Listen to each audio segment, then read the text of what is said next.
all new. AM 1150 WTMP.com. All right, here we go.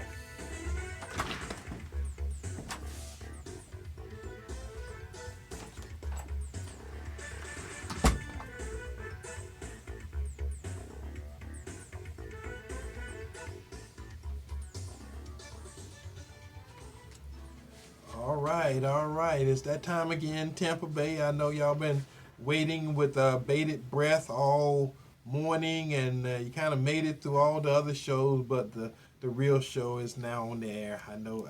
We The have number one show, you mean? we have some listeners who wait and cut their radio on about 12:45, just to get ready for us. So they're seated and they got all their group.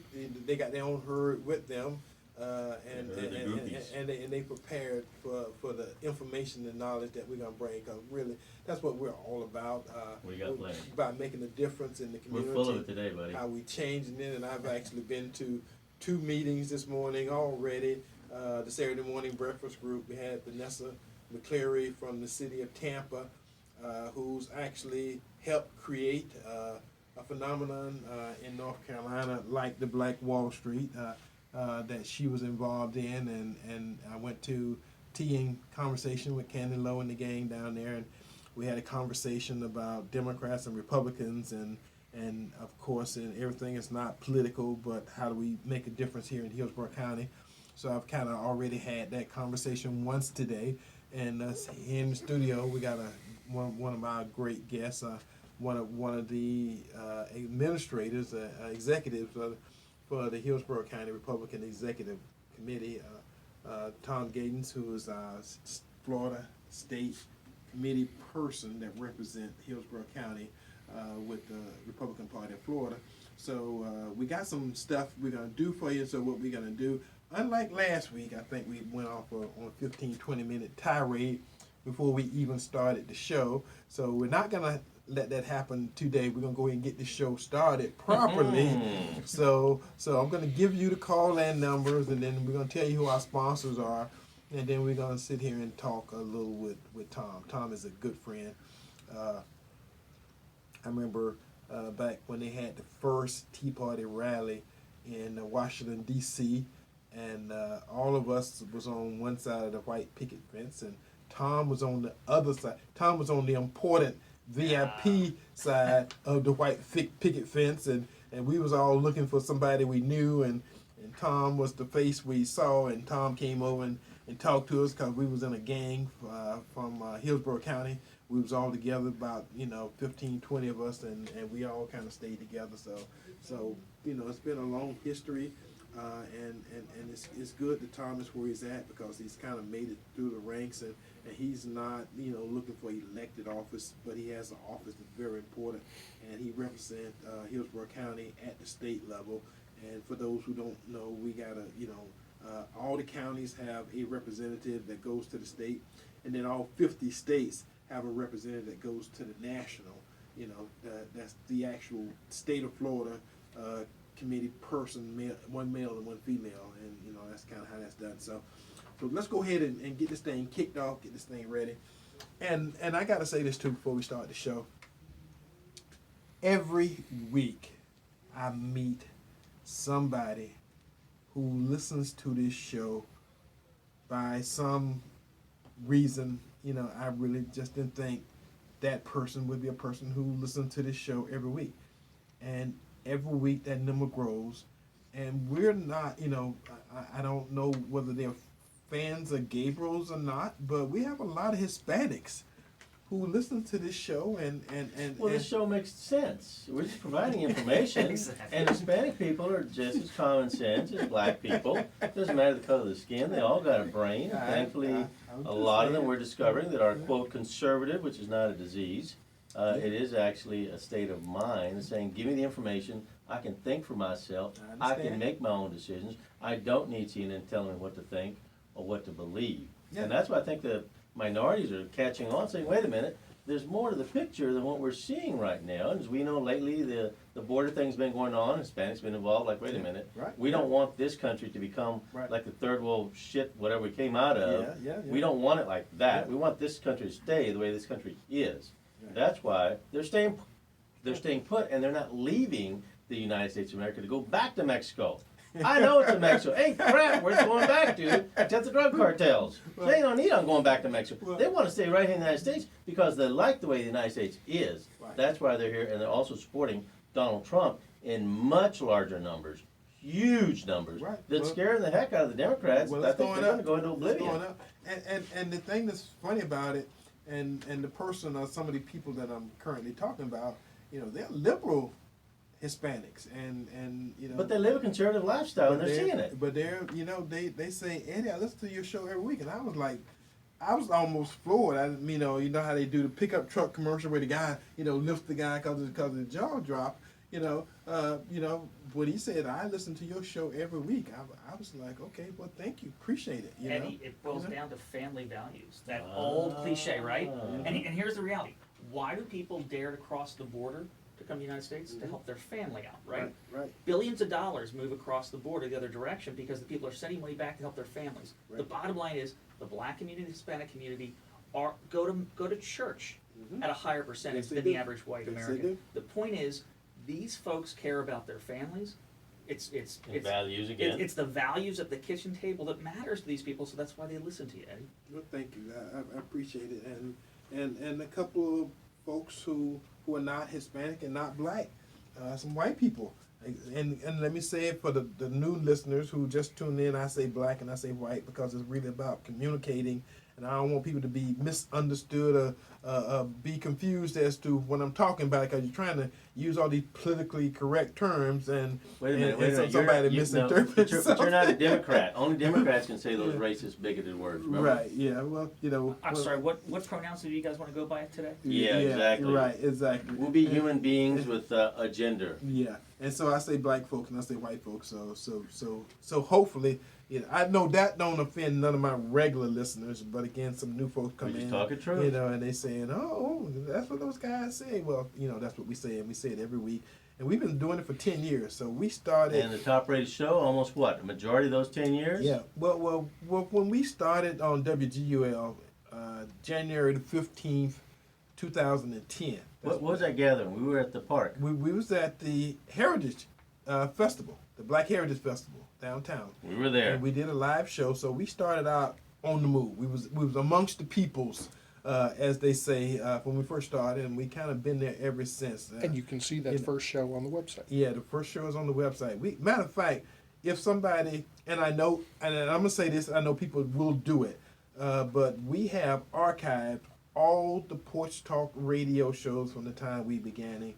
There's actually a Porch Talk Radio YouTube channel. So a lot of stuff people, black folks. I got to distinguish between black folks and white folks. Some black folks say, "Oh, Eddie, you have changed." No, I have not changed. I have not changed. What's happening is you've been listening to us talk and you've been hearing it. So after a period of time, Common sense is prevailing. you have Exactly. adopted some of these things that I was saying so many years ago that may have sound crazy to you then, but now you see that they're making sense, and now you're listening and you're hooked on the show, and we love you and we appreciate it. But the stuff I say now, every now and then I go back and listen to some of the show we did 5-10 years ago, and it's the same stuff. So I'm just telling you, I haven't changed. What has happened? But I think I'm looking better now on radio. Is your sensibilities? You do have a face for radio. Exactly. Your sensibilities have changed. So You've planted the mustard seeds, and Yeah. they're starting to percolate, and they're Our chickens have come home. all right, Love it. Let's get this show. What are we talking about? Okay, this show on the road. Okay, if you want to be a caller, if you call in today, you want to be on the radio. The call-in number for TMP is 813-251-9867. 813-251-9867. If you want to call me personally and talk to me after the show, and Willie be here telling folks to call in now, after the show or sometime later during the week to talk about any of the stuff we talk about during the show, my cell phone number, Eddie Adams Jr. cell phone number is 813-230-3312. Call him now, Willie, if you're listening. 813-230-3312. If you want to email me to talk about anything that we got going on, email me, Eddie, EDDIE, at porchtalkradio.com. And email it all to Eddie, because if you email it to me, I'm not going to read it. So if you want to contact me, what you want to talk, and again, I keep finding more and more people want to talk about stuff off the air. More and more people want to email me. More and more people want to get behind what we're trying to do here for us, creating a new and better, Tampa Bay for black folks. That's what that information is about. Our sponsors, the reason, the people who've been keeping us on the air for this whole period of time, for almost 10 years now, it is 2 years and 2.8 years. So that's almost 3 years. We've been here on TMP doing what we do for the community, to help the community, to improve the community, to get information out to you. And the people that have helped us do this is Tom Jones, property appraiser. And Tom Jones is a great guy. Tom Jones, I'm thinking of the singer. Todd Jones. Todd, that's with a D. Todd, yes, T-O-D-D. Todd Jones. I don't think he can sing like Tom Jones. Property appraiser. And great guy. He's been a good guy. He was a great candidate for property appraiser a number of years ago. He actually knows his stuff, doesn't he? He's qualified. He's trained. He's probably one of the most credentialed property appraisers in the whole state. You know what he's talking about. So he's the man. JA Pressure Washing, residential and commercial. Any kind of pressure washing needs you need, your roof, your driveway, your car, your boat, whatever you need to pressure wash, call JA Pressure Washing, 813-850-6849. 813-850-6849. And I can't forget, and I won't let you guys forget that how we started this whole thing a number of years ago, the Hillsborough County Republican Executive Committee. When we had no money, when we was just fledgling and trying to get here and get started and make some stuff happening, the chairman of the Hillsborough County Republican Executive Committee at that time had the foresight, had the wisdom to put us on the air and give us a chance. And from there, we kind of grew our own legs and we crawled and then we went to walking and now we up and running. So we always give our due respect to the Hillsborough County Republican Executive Committee. There was a time where the Democratic Party tried to have a show that came on, right after us, but they couldn't stand the heat, so they had to get out of the kitchen because we were a pretty tough act to follow, and they didn't realize that we were starting something, and it wasn't just for something just to be around for election season. And as soon as election season was over, we were going to go away. We've been here serving the community, and because we're community servants, that's why we're still here.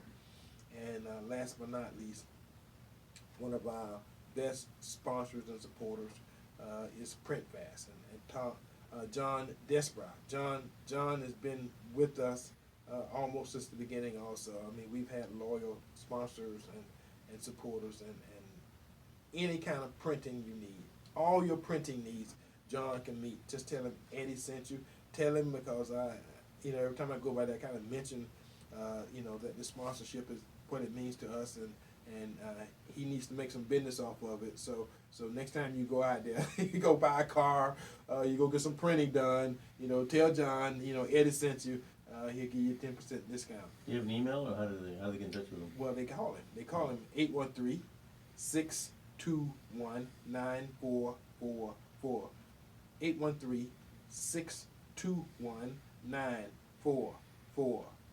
Thank you, John. All your printing needs. And if you need a car, I think, Willie's bought a car and Tim has bought a car. We got a couple folks here in the studio who went and bought cars. John got about 200 cars out there that's available to the general public. Take care of all your business. Yeah, and he's a great guy. He's a great guy. So now I would like to introduce to those who don't know, have not heard of, even though I've said a little bit, he said a little bit, at the beginning of the show. Tom Gaitens is not only a good friend of the show, but he's been a good friend of mine, since the very beginning. When the Tea Party was first starting up, and they was doing the rallies at downtown Tampa, Gaslight Park, I was one of the speakers that spoke and I think I spoke at several of the rallies that was downtown. And back then I was just a fledgling radio hick. If a black guy could be a hick, but I got a chance to speak in front of the crowds, and the stuff I was saying pretty much was the stuff that the Tea Party was all about. And it wasn't, I guess I've never been one of those guys who do stuff to try to follow. I've kind of been one of those people who blazed my own trail and created a path where there was none, and set aside and said some things and talked to folks, and that's probably why you are still here listening to us, because the stuff I said, I guess at some level makes sense, and that's all I'm trying to do is make some of this stuff make sense. If it makes sense to you, then just continue to listen, because on this show, that's all we're trying to do. We're trying to create some substance out of a bunch of nonsense, and all day and all night you get liberal pablum from all the rest of the media, and probably all day today that's all you get until we come on, and then well, you know how great the hearings went last week for the Democratic Party. I forgot what the Hindenburg blimp blowing up was like until I watched that. So the Democratic Party CNN said, "Wow, that was amazing." Yes, it really was amazing, folks. Well, again, part of what you don't get here, we don't make excuses for either side, and at the end of the day, is this whole, I guess this last 5-minute rant has been to introduce Tom. So Tom, welcome to Porch Talk Radio this marvelous Saturday afternoon. Kind of tell folks who you are, a little bit about yourself, and then we'll just talk.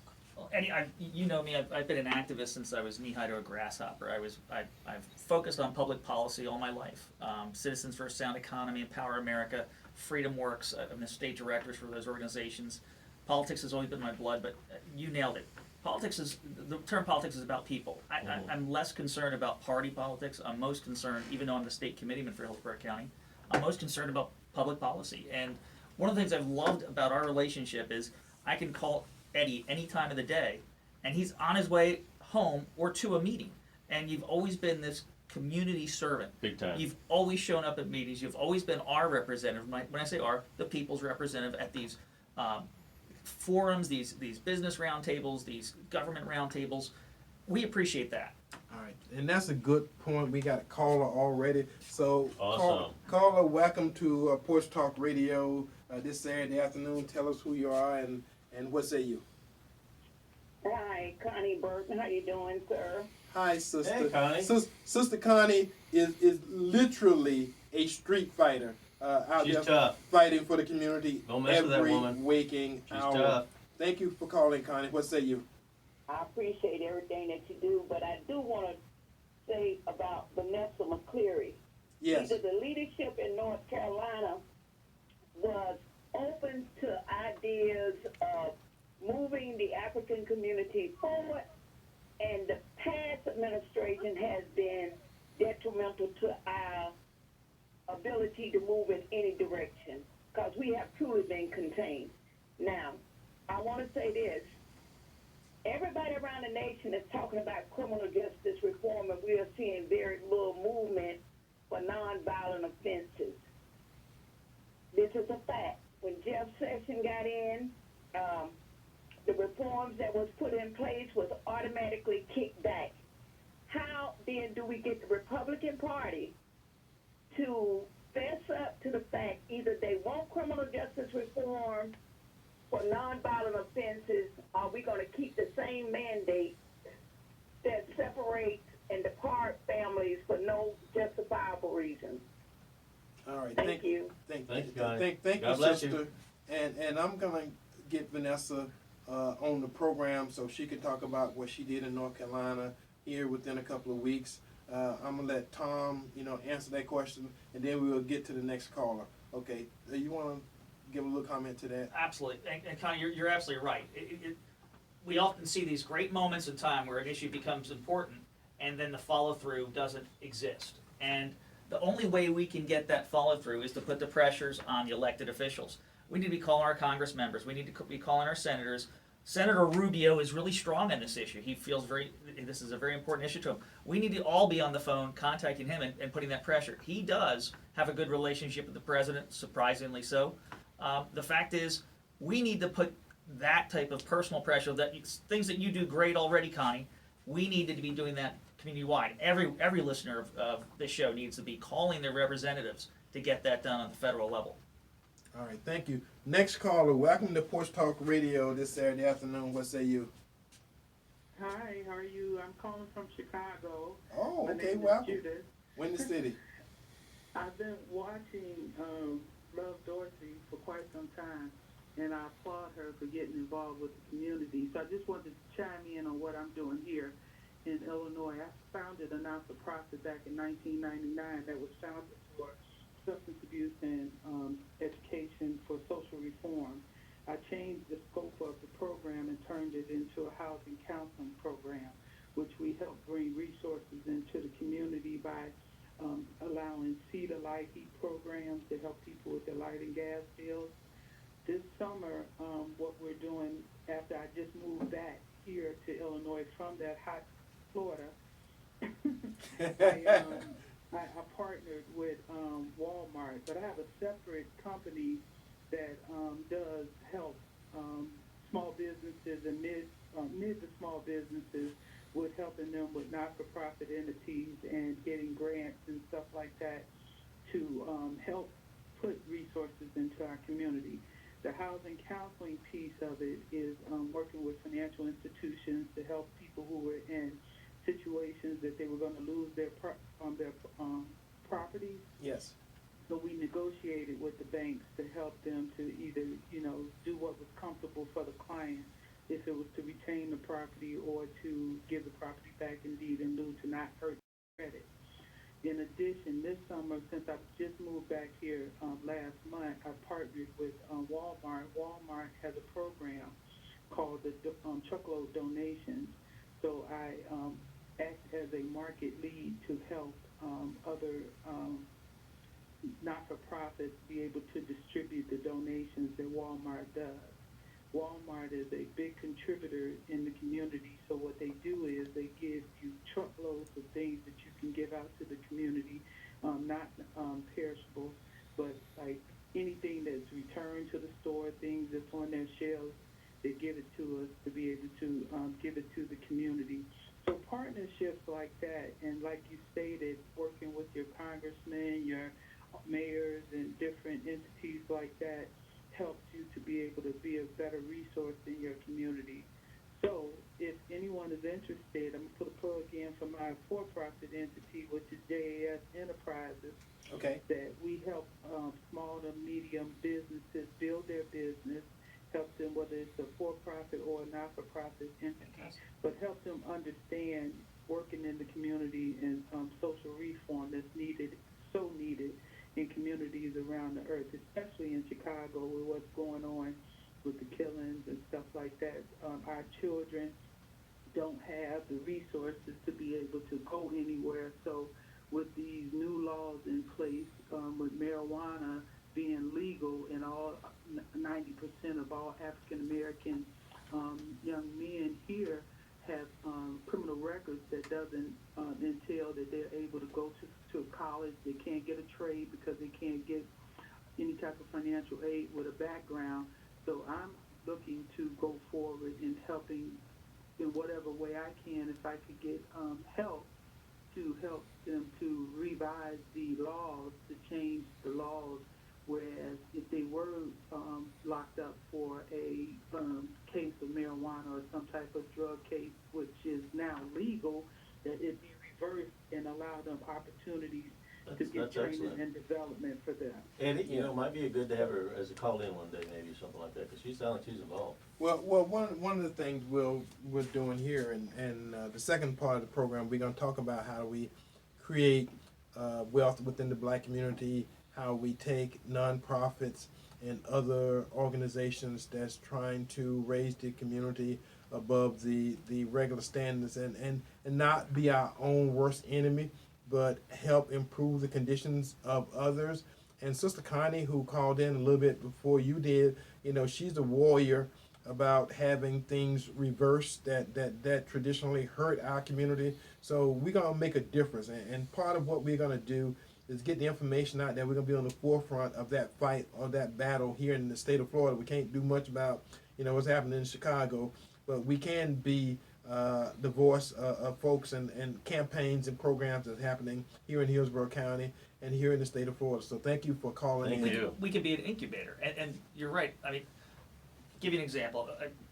My experience in the past, I worked with Jack Kemp in the '90s.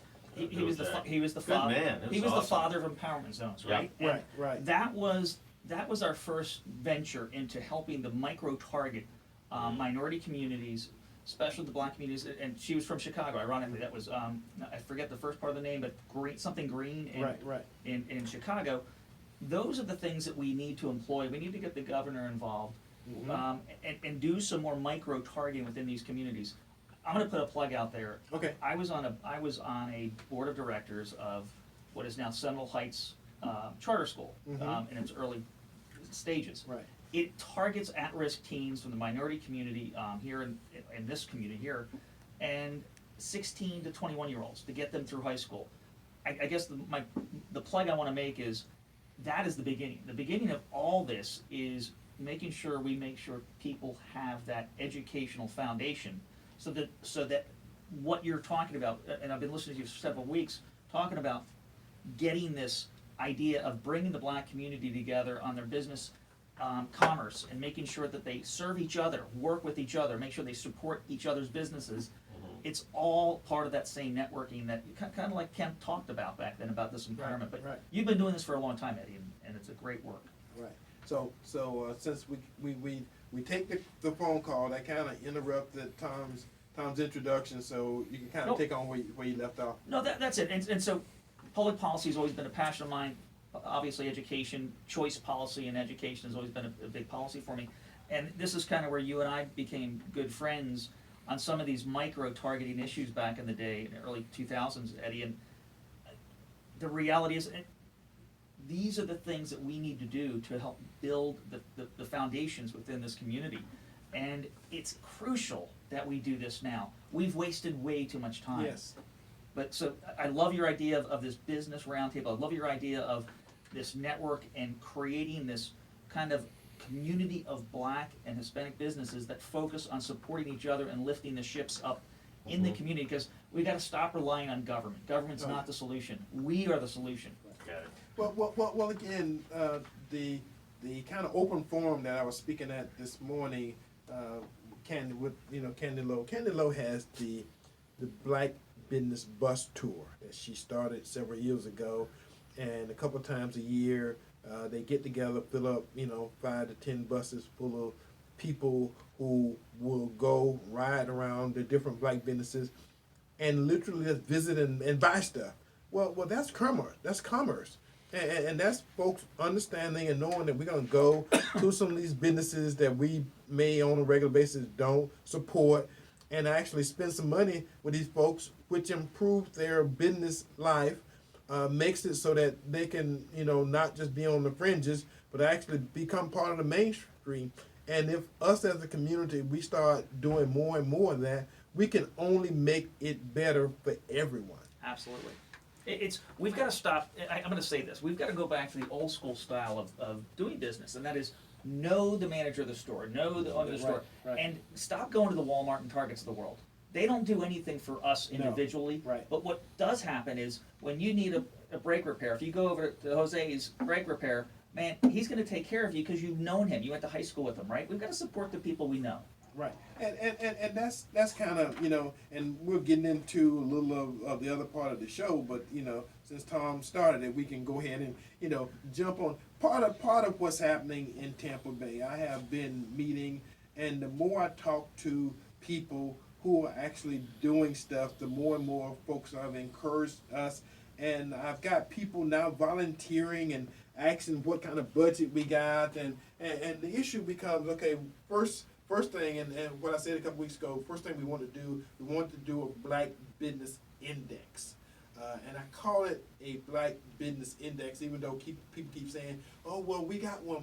No, we don't. We need a Black Business Index that's free and every black business in Hillsborough County will be on the index. Again, it's going to take some time. It's going to take some work. Somebody was telling me about the Black Life Institute at USF, and somebody else was telling me about they did it several years ago, and the newspaper and the black pages and all that stuff. All those have been great efforts, but none of them what were the purpose of creating the index so that all the black businesses, be they big or small, are easily found by anybody looking to spend money with black businesses. What we got to do, and I found this because now I'm starting looking at stuff. Someone told me, and I didn't believe it, but I went and started looking it up. 85% of all Asians work for other Asians. Absolutely. And I started thinking about that. I mean, wow. I started putting it to black folks and white folks and all the other folks, but that's kind of how the money stays within their community. That's how they become prosperous, even though, you may say, oh, that's a poor community. But they're spending money within the community, therefore they're creating millionaires and billionaires, without asking for handouts. They're not, as a culture, they don't beg for money like we've become a begging culture. Asking for handouts and asking for people to do stuff for, when we got the willpower and we got the resources within our own community to make our community, because it's been done, and like I say, the more and more I look at this, the more communities I find over the entire United States of America where there are other black communities that have decided we're going to be a black Wall Street, and we're going to spend money within our own community, and we're going to help make our own millionaires, and we're going to take all the goods and services that we offer, collaborate them and organize them, and help make this thing happen. And to the point to where, you look back and you say, wow, where did it start? Well, it started here. A lot of people have thought about it, but it's going to take an effort. It's going to take a campaign. I learned that being a politico, that no matter what it is you want, in order for it to catch root, you got to do the campaign process. The campaign means you got to have volunteers, you got to have the candidate, you got to have a program, you got to have some goals, you got to have some dates, you got to have all that stuff that it takes to make it at the end of the process. You got to reevaluate, you got to have feedback, and in order for it to happen, somebody's going to have to spend some time and energy and effort working on it. Everybody can take credit for it. I don't give a crap about credit for this thing happening. I just want it to happen.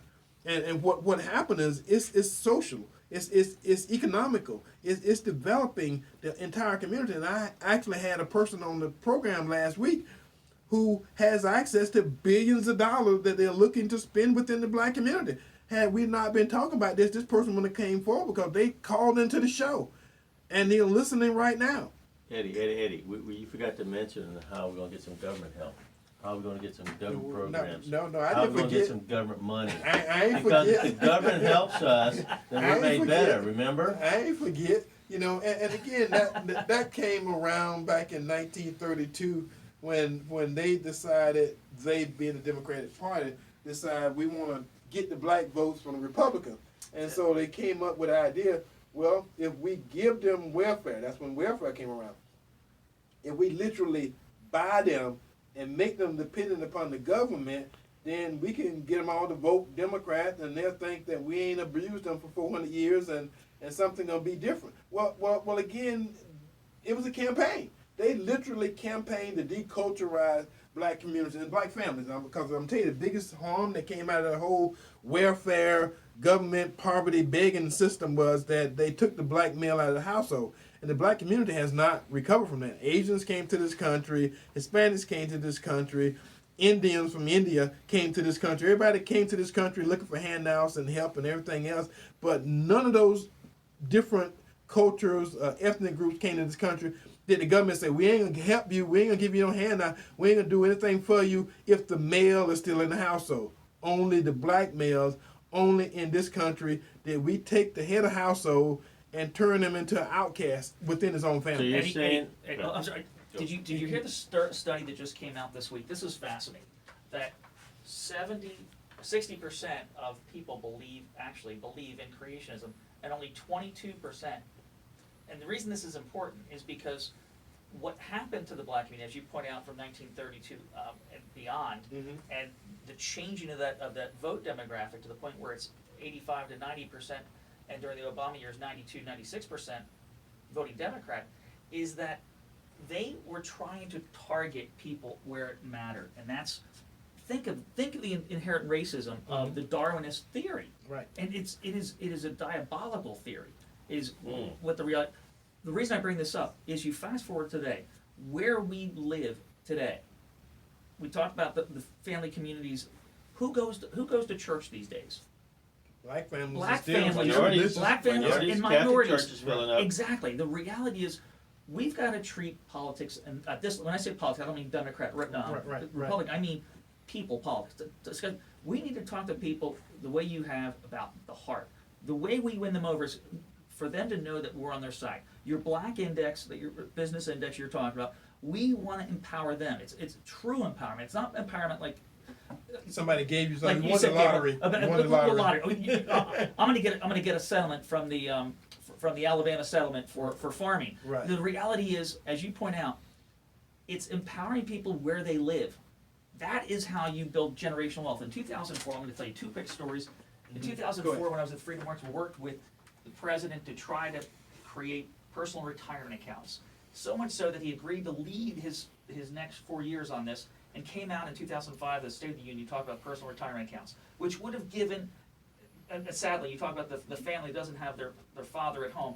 This black mother with 3 children, she's working 2 jobs. Right now, her Social Security is still owned by the government, irrespective of what happens. Sure. What the president was trying to do then was trying to free them from that government entanglement and said, whatever we have in your personal retirement account is yours and it's willable to your children, which would have given them a foundational financial future, which they don't have today. Generational wealth. Generational wealth. Fast forward, we did this when the Kelo decision hit down in Riviera Beach, Florida. The mayor of Riviera Beach sided with Huizenga and wanted to redevelop the downtown area, which was on the waterfront. So what he wanted to do is he wanted to use eminent domain to take care of all these homes. People have had these homes for generations. Right. Now, granted, it was a traditional black community, so he thought he could get away with it. But we went in there and we stopped them. We challenged the suit. We stopped them. Huizenga then came and offered people the average of about $250,000 for their homes. The point. So the group that did that challenge was who? Freedom Works and Institute for Is Justice. that a black organization? No, it's not. So Freedom Works and Institute for Justice. It's about empowerment of the individual. Think about the reason you're Tea Party, the reason you're a conservative, Gabriel, is the reason you guys are because you believe in individual liberty, which is what the black family has been lacking for a long time. Yes. Because they've been sold a bill of lies that the only way to succeed is through government. But no one works harder than a minority. And the reason is because they know what's at stake if they don't work hard. I hate to say this, but there is a laziness in America, and it's not the minority communities, it's my community. It's I hate to say it, the consulting class community, I would argue it this way, the people who are not willing to do the extra work. The people who are being used by these government entities, and this is where the rubber meets Is the it road. like they're being pimped out, Eddie? That's exactly right. It's exactly Come on. right. Yeah. Let's bring it home. Let's bring it home. Yeah. It's education first. Yeah. How can we be spending $10,000 per pupil in Hillsborough County and not educating every child? Yeah. Oh yeah. It's impossible to. If the 3 of us created a charter school, I could bet for a certainty that every child that enters that school is going to leave educated and prepared for life, right? Absolutely. Because that's all that. Right. That's what charter schools are good at. That's what charter schools are good at. And they don't have to put up with the politics. No, but it's not that the teachers in public schools are fantastic. Right. They're just as good as when we were there. Right. The difference is the system is what's broken. And they have a union. They have a union. And the union looks out for the teachers as opposed to the charter school where the focus is on the student. I got to say that because I was connected with a charter school. Eddie, you got getting- friends in public school now. Getting it started up, getting it funded. But at the end of the day, especially for black males, black and Hispanic males, brown boys do better in charter schools than they do in public schools, not because of money. It's because of the focus of the the focus, education. the attention, and my Yeah. kids growing up, I had Yeah. them in charter schools, and they were able to put attention on them with their studies, follow up with them. They're able Sure. to talk to us, say, Right. hey, One of your kids here needs help in this particular subject, I can spend an extra time here with them. They could do the time. It wasn't about all discipline and No. and beatings and I shouldn't say beatings. I'm sorry. That's old school. You know, suspensions and Right. and not having time Timeout. with the teachers and the other students and all that kind of stuff. All that stuff plays in. It's a system, and I gotta tell folks, if you don't know and you don't understand the system, with all the best intentions of the world, you know, some of the worst people and the worst crimes and the worst atrocities have been committed by people with great intentions. So it ain't about the intentions of it, but at the end of the day, the fact of the matter is that charter schools are doing better for its educating black and brown boys. They turn out a great product. Than the public Solid school. people. I'm just saying. It's crucial. And when we look at the business community here locally, what we have to do, and you're nailing it here with this whole idea of the Black Business Index, is that who knows us best? The people who are our neighbors, the people who live on our block, the Right. people who are in our Community. in our community. And the reality is, they know when you're out of work. They know when you have a family member who's ill. That we need to create these micro communities that support each other, and the way to do that through foundational building is through a business index. Yeah. And that's how we can keep people tighter and more colloquial together. And I start looking around, and I'm not picking on anybody. I'm just creating and looking at creating images that everybody understands. If you go to a Chinese restaurant, you look around, the cooks are Chinese, the people at the front desk are Chinese, the waiters and waitresses are Chinese, and they all do what they do. And when you go there, you kind of expect that. You know, if you go get your nails done, if you go to some of these different establishments, retail places, you know, you look behind the counter and you look at the, you know, the people who are doing the work and stuff. So they do within their own community. And the fact that we don't have a Chinatown in Tampa is because we didn't have the traditional old railroad where they brought all those Chinese people. But you go to San Francisco, you go to some on the West Coast, almost every major city on the West Coast has a Chinatown, and it's thriving. And if you go there, most of the people who live there are Chinese. And Harlem used to be black. Harlem's not black anymore because of the same thing that's what's happening here in Tampa, Florida. Is a bunch of folks decided that they were going to let part of the community go down, go into disrepair, let the values of the properties, you know, sink below a certain level, and then all of a sudden they come in, big developers come in, buy everything up. Gentrification. And this is what, and let's jump from that to this light rail and the transit tax. Right. Notice they use transit, not transportation tax, because that's what they're trying to do in the black community and intersector here from Tampa to USF. They want to gentrify. Who's going to buy up all those properties, and who already has bought up those depressed properties? The developers and the crony capitalists in downtown Tampa. This consulting class. It's an open secret. And the sad part is it's an open secret. Big open secret. Except the problem is, entertainment media like the TampaBay Times doesn't want to report the truth. No. And the reality is, thank God for some of the people in our community here who stood up and fought against this. Because they're recognizing what's happened in other communities, like you point out, this gentrification. It's not for the betterment of the black community. No. It's for their detriment. It's pushing them out away from the community they grew up in. All right, we got a caller. Caller, welcome to Porch Talk Radio this Saturday afternoon. Identify yourself and what say you? Yes, good afternoon, Mr. Adams. This is Sam Harris with Sam Jen. I'm enjoying the show, and once you started talking about gentrification and things that have to do with development, I had to call in and just say, you guys are right on point, and we just have to change that dynamic by getting intelligent thinking individuals to do things to change that process. If we look at Asian Americans that came to this country in Groves in 1982, in less than 50 years, the average median income for an Asian family is $78,000. The average median income for an African American family is $28,000. So when we're talking about Black Business Index or looking to help black businesses, we're at the bottom of the totem pole, and we've been here over 400 plus years.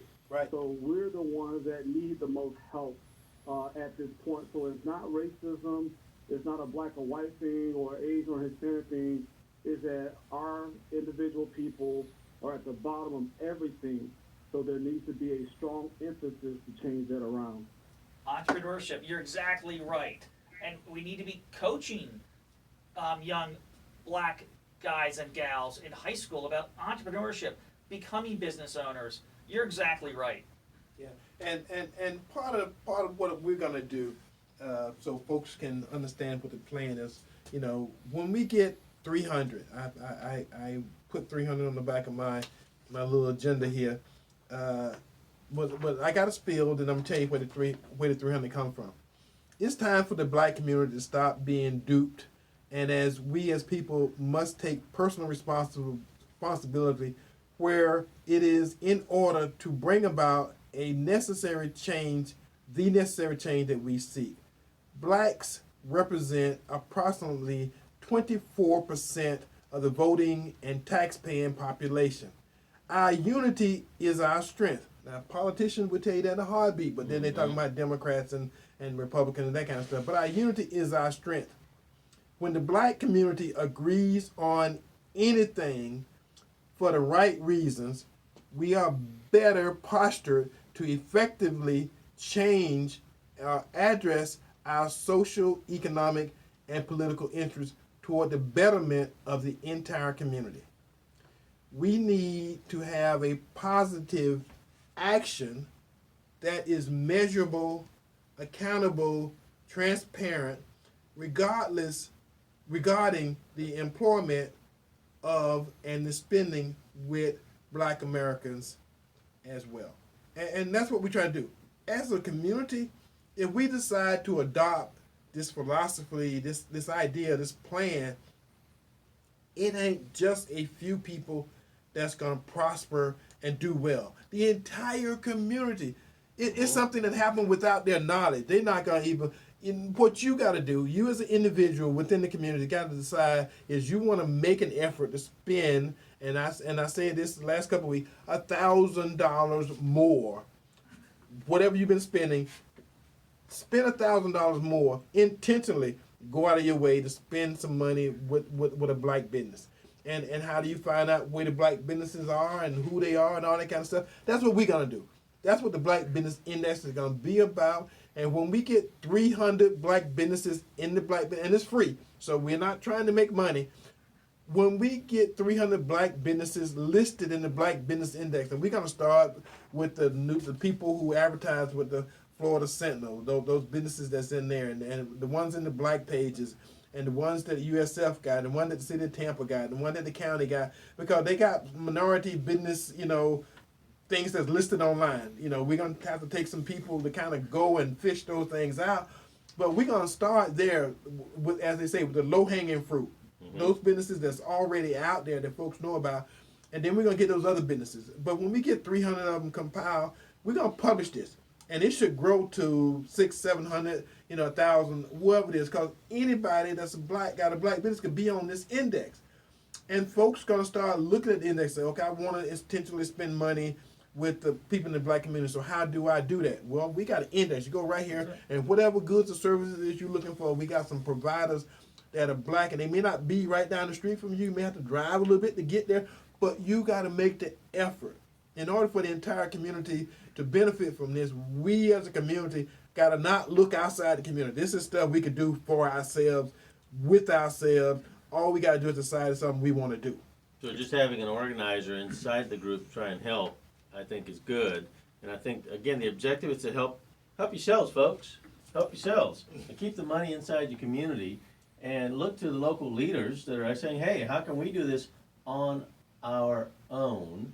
What can we do to help ourselves? Because every time we go outside of ourselves, somebody takes a piece of something. That's right. Why don't we just keep it for ourselves and stop giving ourselves away, and let's just help each other out. And Eddie's saying keep the money in your own community, find out what other business is a black-owned business. Now, Eddie and I have split frog hairs on that, so what's the definition of a black-owned business? Black-owned business is a business that is 51% 51%. owned by a black person, a black entity, because we're talking about, a lot of, I have forgot, before with 501c3s, some of those charitable groups and organizations, they're part of it too. So if the group organization or the actual business itself is 51% ownership, then according to the Florida, the national and the local businesses, it's black owned. So if it's 51% or more, male or female, right, male or female, owned by black, it's a black business. So that's going to be the standard. Us folks here at Porch Talk Radio is going to help make this happen. So the first phase is the index. Second phase is we're going to have some yard signs. Simple black and white yard signs that say black business, black business owned, or something like that. Because everybody may not want to go to the internet and find, but you could be riding down the street, and if you're making the effort to spend money with black businesses, and they got a sign that say black business, and it's a restaurant or some other business that you may want to spend some dollars with, now you can identify, okay, that's one there. I can because stop. people spend the money either way. I can stop, and I don't think, and I'm just going to blow this out of my butt, I don't think white folk are not come because you got a sign that say black business. I don't think they're not going to come, because if they was coming anyway, if you're good at what you're doing, they're going to come. And that's it. It becomes a merit-based reality. And honestly, no disrespect to these mega box stores and the Firestores of the world, but we need to be supporting local people who do the work here so that we know that their family is being taken care of. Because when you need a sponsor for your baseball team, you're not going to go to Firestone. You're going to go to that local tire shop. Or you're going to go to the local grocer, the side grocer, bodega. This is what we're going to do, but we have to build up that foundational reality first. You're exactly right. Right, and again, the original Black Wall Street in Greenwood, Tulsa, Oklahoma, the community of Greenwood, only had 600 businesses. This is Hillsborough County. We got 500. We got 400 or 500 churches. And at the end of the day, that's what it's going to take. It's going to take us to make a certified interest, in spending money. And each one of those churches got black businesses. So again, once we list the church, okay, somebody from that church can say, well, we got 10, 12 business owners that's part of our congregation. Well, that's how we get the index. We get the big picture item, the easy low hanging fruit, those that's already advertising and sponsoring and doing stuff, and then we get the low hanging fruit, the small business, the mom and pop store on the corner. Somebody that's doing business and selling sherbets and cotton candy and cooking cakes and stuff like. I mean, if you got a black business and it's 51% owned, we want you part of this process. Because that's how we actually make this thing happen. And I'm going to take this small break, even though we behind on it. Us here at Porch Talk Radio, we're going to do our On This Day in History. Oh, that's great. I know. That's popular. Because we get another run going, we mess around the show be over with and we'll miss it. So. Oh, darn. Oh. So on this day, July 27th, in 1789, the Department of Foreign Affairs was established by the U.S. Congress. The agency was later known as the Department of State. On this day, July 27th, in 1921, Canadian biochemist Frederick Bannon was and his associates announced the discovery of the hormone insulin. Anybody who's had diabetes 1 or 2 understand how important that was. And I'm throwing that out there. I am a diabetic, so and things have changed since I found out. I didn't know, but now I know. On this day, July 27th, in 1974, the U.S. Congress asked for impeachment procedures against President Richard Nixon. Yeah, that's the president that actually got impeached, not this stuff they're trying to do here. And on this date, last but not least, on July 27th, 1995, the Korean War Memorial was dedicated in Washington, D.C. by U.S. President Clinton and South Korean President Kim Jong-sam. So, I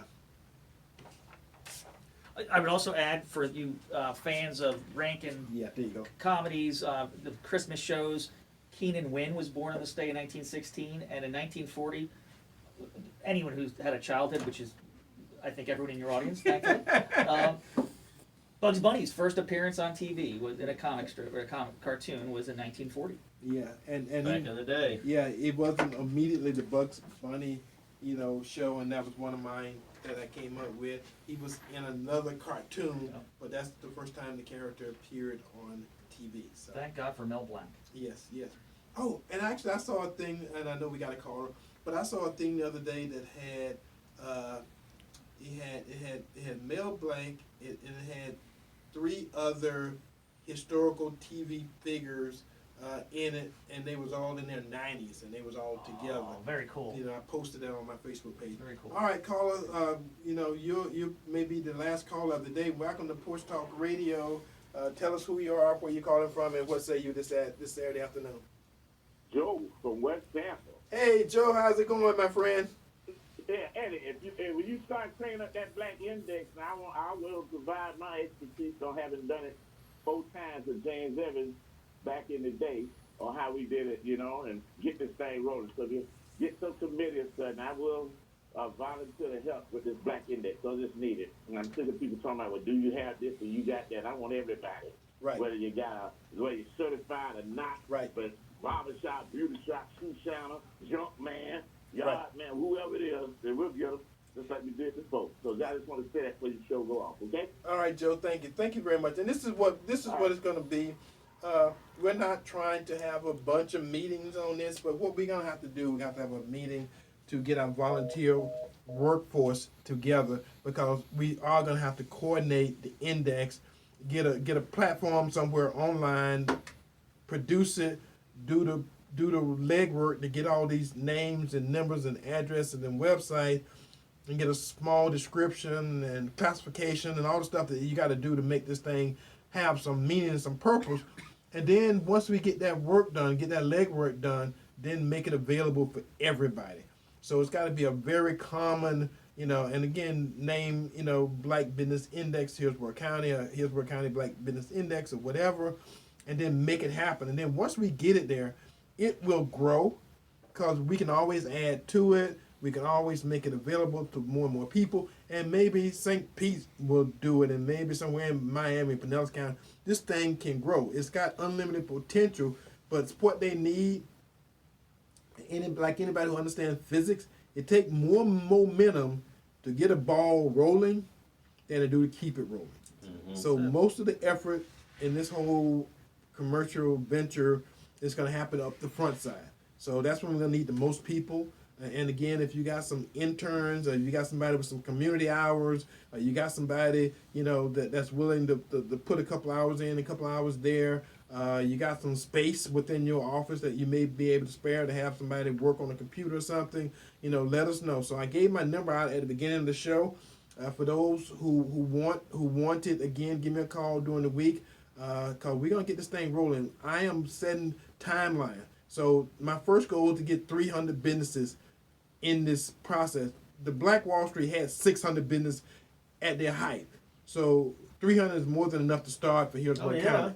So we get the 300 businesses in, we start getting the signs in, then we go to phase 2, phase 3, phase 4, and then next thing we know, a year's passed and we got some more millionaires that we can literally say we created those ourselves. Nobody had to create without those. the government helping. We did that ourselves. So the community can break its arm, pat itself on the back, but stuff like that you can pat yourself on the back for. That is awesome. And again, guys, this is about you getting involved, getting off the couch. You can sit there and whine, complain all you want, but that's gotten you where? Nowhere. So we're just saying, get up, get involved, call Eddie, talk to Eddie. This is someone who's trying to get something done in your community for your betterment, period. We're not asking for government handouts at all. We're saying we can do this on our own. Just takes people to get involved and taking the time to say, you know what, count me in.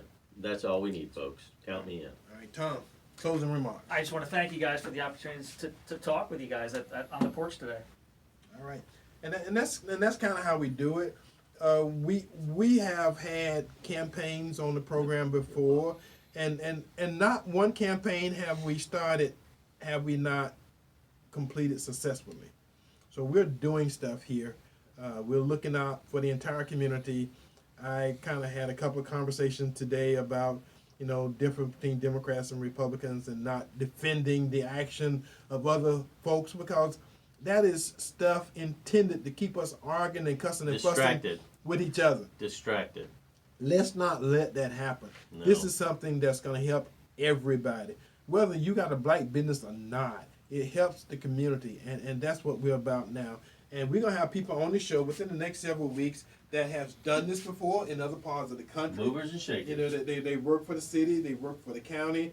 Some of them are independent. One guy has informed us, and we was on the show a couple weeks ago. You guys heard, had billionaire who has $1 billion to invest in Tampa inner city. So again, that's what this is all about. This is the platform by which we're gonna make some actions happen. So until next week at the same bat time, same God bat bless America. station. Vote Republican. We love you. See you then. Hear you then. Bye bye.